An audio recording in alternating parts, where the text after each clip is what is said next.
Dev Diary number 19, Hunting and Feeding. Early in this rather short post, senior game designer Max Bottomley wants us to know that they took feeding seriously and that it is central to this game. The problem they had initially was how to make it look good, especially since you're going to do this quite often in both the social and combat scenarios. Complicating their job was using the first person. See guys, we told you this should be third person, not first person, and that they used various methods of straight first person, cutting to third person, some cinematics, ultimately settling on a blend. And interestingly enough, if you're doing this in combat, you can use your victim as a shield to soak up all those bullets. This seems like a cool mechanic. I wonder if this tactic drains your human big gulp much faster, as you are putting holes in the bottom of your cup. Next up are heightened senses. Activate this and you'll get a whole new view of the world, seeing potential blood sacs highlighted against a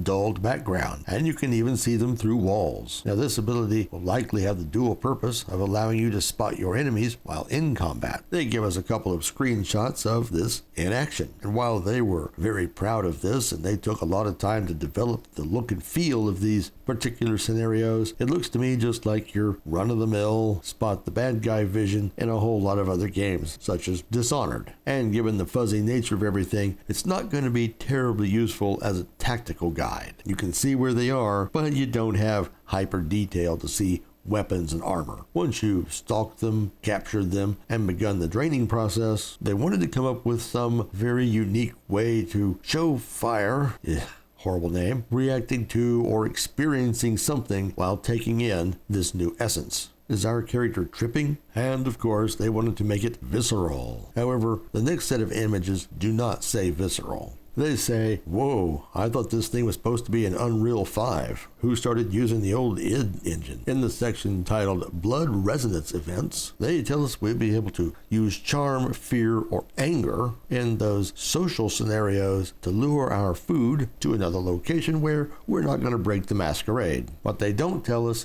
is if these are canned responses. Click on some random person. Do we always have the same methods? Or maybe charm works on one type of NPC and not another. Though I'm betting it'll be just, here's your 3 options, pick one that fits the situation best. For the details on Blood Resonance, we're going to have to wait till October 23rd when that Dev Diary drops. And November 6th is going to have fashion. Once again, I hope they go over more than clothes. Maybe they'll show us some of that character creator. And of course, everyone's favorite on November 22nd, TBA. Wow, way to go, Paradox and Chinese Room. And for a little bonus content, there's a PC Gamer article published on the 7th that has less than heartening news about the development of Bloodlines 2. Paradox Interactive's deputy CEO, Matthias Lilja, says that if they hadn't found the Chinese Room after they parted ways with Hardsuit Labs, that this game would likely have been cancelled. However, continuing the gee, we're not very thrilled with any of this vibe that Paradox Interactive has given off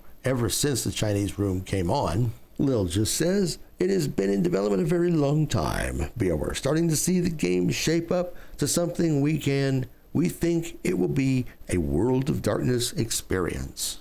Wow, if that's not massive enthusiasm, I don't know what is. But the best part is, he goes on to say that this is not the kind of game Paradox Interactive wants to make. Well, that's always a good sign, isn't it? To quote Lilja here, it's not in our strategic direction to make this kind of game. So, if Bloodlines 2, God willing, is successful, Bloodlines 3 will be done by someone else on the license from us. I guess at least they're being honest and saying, this is not what we want to do, and maybe we shouldn't have done this in the first place. And given that this is also not in the wheelhouse for the Chinese Room, it does throw an even wetter and colder blanket on any enthusiasm for this game. On quite a few occasions in previous videos, I've mentioned that there seems to be no real enthusiasm and hype in the studio or the publisher for this game. Now we know why, and I'm guessing that the Chinese Room was the lowest competent bidder, seeing as how they had spent a ton of time and money on Hardsuit Labs and getting development done.